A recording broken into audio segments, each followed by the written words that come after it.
Então fala você ligado aqui no canal, sou Eduardo Ferrari e trago assuntos importantes do Vasco. Antes eu peço a tua inscrição, que é sempre muito importante e também de graça. Repara aqui embaixo o botão vermelho inscrito, inscreva-se, deixa o like também, reforça a tua inscrição e deixa o like, beleza? Habilite o sino das notificações para todos os vídeos e vamos falar do Vasco. Mas antes de falar do Vasco, eu quero falar da Betfair. Betfair que é patrocinadora oficial do Vasco e parceira aqui do canal Vasco Connection também. Link fixado aqui embaixo no primeiro comentário desse vídeo é o link da Betfair.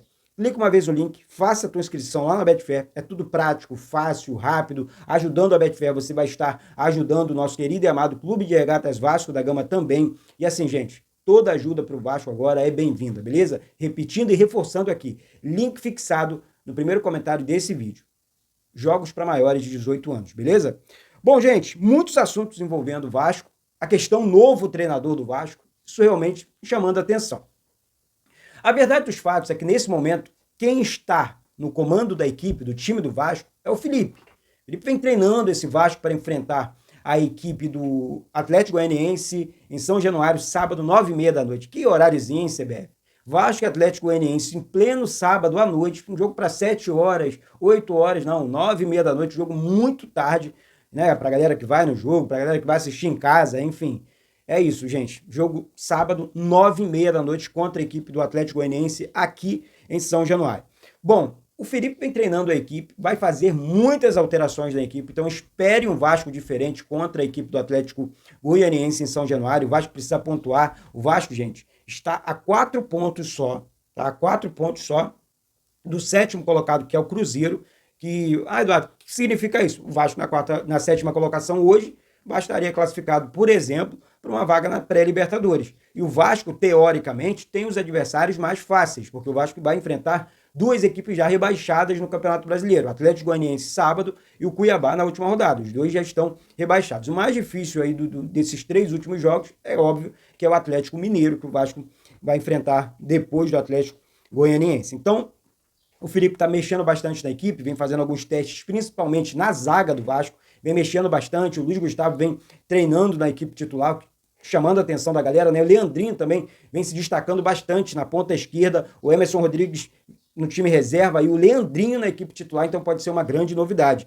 Outro destaque também é o PH, o Paulo Henrique, lateral direito do Vasco, atuando ali como ponta, essas informações que eu, Eduardo, recebi, atuando, e o Felipe dando muito a liberdade para os alas, né, para os laterais. E o Felipe que gosta muito, o Felipe é um driblador nato, né, gente? Assim, era um cara que mano a mano no X1 era sensacional. O Felipe era craque demais. Então ele tem muito isso na cabeça dele. No último terço do campo, o cara não pode voltar a bola, não. Tem que partir para cima do zagueiro, tem que ir para dentro, tentar a jogada para dentro da grande área. Então, isso vem chamando a atenção do Felipe, agora treinador do Vasco, beleza?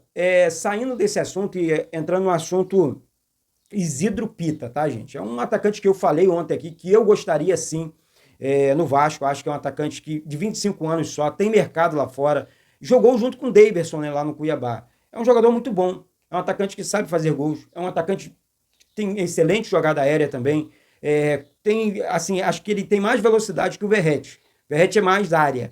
Ele não, é um grandalhão que consegue jogar fora da área também.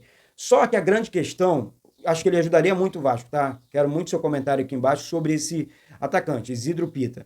Mas a questão é que hoje o Vasco teria que desembolsar cerca de 8 milhões de euros pelo passe do Isidro Pita, ou 48 milhões de reais. É muito dinheiro pelo Isidro Pita. Claro, se for para dentro desse valor, esquece. Vamos pensar num segundo plano, vamos partir para um segundo plano, porque não dá. Claro, o Vasco negocia com vários jogadores, com diversos jogadores, sabe que precisa reforçar o elenco, mas não pode torrar 48 milhões num atacante. Nem vai. Eu estou falando aqui, mas nem sei que nem vai. O Vasco não vai fazer uma loucura dessa. Mas, de qualquer forma, o Vasco está no mercado buscando reforços para a temporada 2025. Isso é muito importante. Eu acho isso muito importante porque, gente, o planejamento não pode começar em dezembro. O planejamento não pode começar lá em janeiro. O planejamento já começou, já tem um tempo. E isso eu gostei muito dessa atitude do Pedrinho. Por quê? Mostra a seriedade num trabalho, mostra a grandeza do Vasco dentro dessa questão planejamento. Não posso pensar pequeno. Pensar pequeno é fazer um planejamento curto, não contratar. Eu começo a fazer os contatos agora, eu começo a negociar com jogadores agora. Quando chegar em dezembro, janeiro, com o início da pré-temporada, eu tenho todos os jogadores, ou quase todos os jogadores, à disposição do novo técnico do nosso querido e amado Clube de Regatas Vasco da Gama. Falando em novo técnico, gente, o Vasco trabalha aí, ou estaria trabalhando, com 4 nomes. Vou passar para vocês aqui. Luiz Castro, o Vasco teria, segundo o GE, o Vasco fez uma proposta para o Luiz Castro. Sabemos que o salário do Luiz Castro, da comissão técnica dele, não é baixo, mas é um excelente técnico, tá? Esse aqui eu assino embaixo, esse aqui eu acho que vale a pena o investimento, esse aqui vale a pena contratar. Luiz Castro, ex-Botafogo. Cuca seria sensacional também, mas não vem. Pedro Caixinha, tenho lá minhas dúvidas, porque vimos 2 Pedro Caixinhas aqui no Brasil, um em 2023, no Red Bull Bragantino, 2022 para ser mais exato. Ele foi bem, ele conseguiu colocar o Bragantino na Libertadores da América e tal, mas esse ano ele foi mal demais, mal demais. Então, tenho lá minhas dúvidas. É um treinador que gosta muito do contra-ataque, né? O cara que sabe treinar bem uma equipe, mas fiquei na dúvida. Eu quero o seu comentário também sobre Pedro Caixinha. Já o Paulo Pesolano me agrada também, outro nome que agrada bastante. Não estou dizendo aqui que o Vasco está negociando, até porque o Vasco chegou a negociar com o Pesolano num passado recente, não sei se vocês lembram. E assim, eu acho um bom nome, foi muito bem no Cruzeiro, principalmente na Série B do acesso do Cruzeiro, né?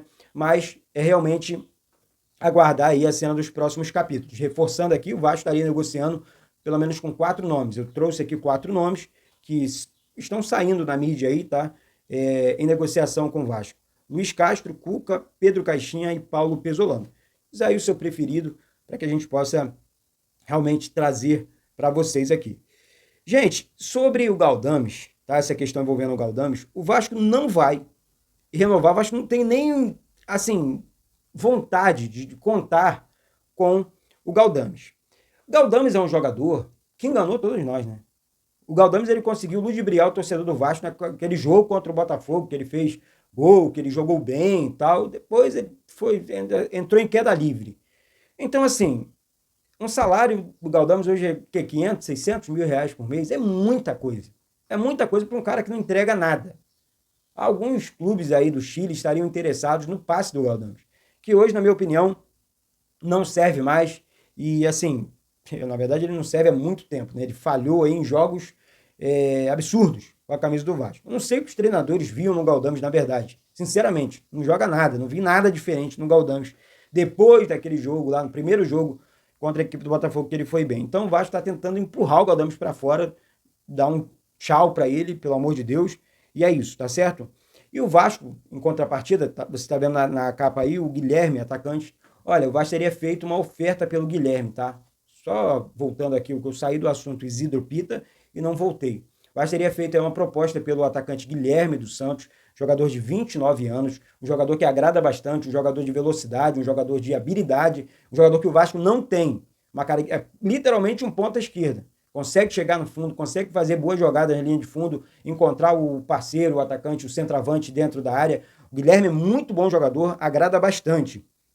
Sobre Matheus Pereira, Rodrigo Dourado e Zanocelo, sem novidades, tá? Deixando bem claro aqui. Mas o Vasco teria feito uma oferta ou uma proposta, essa informação que eu recebi aqui, pelo atacante Guilherme, repetindo, de 29 anos, hoje na equipe do Santos, beleza? Então é isso, gente. Daqui a pouco eu volto com informações. Espero hoje conseguir gravar o segundo vídeo aqui no canal. Peço sempre a participação de todos vocês, agradeço sempre a participação e o comentário de todos vocês. As coisas estão evoluindo, né? A gente vai vivendo dia após dia, vai vivendo luto também, que é muito importante viver o luto, né? Vou ficar assim, vou dizer para vocês que eu não estou triste, que eu não estou chorando, porque é mentira, estou triste, estou chorando, estou passando pelo luto, sim, e é isso, não tem jeito, tá certo? Vamos para cima. Um beijo no coração de todos vocês e saudações vascaínas.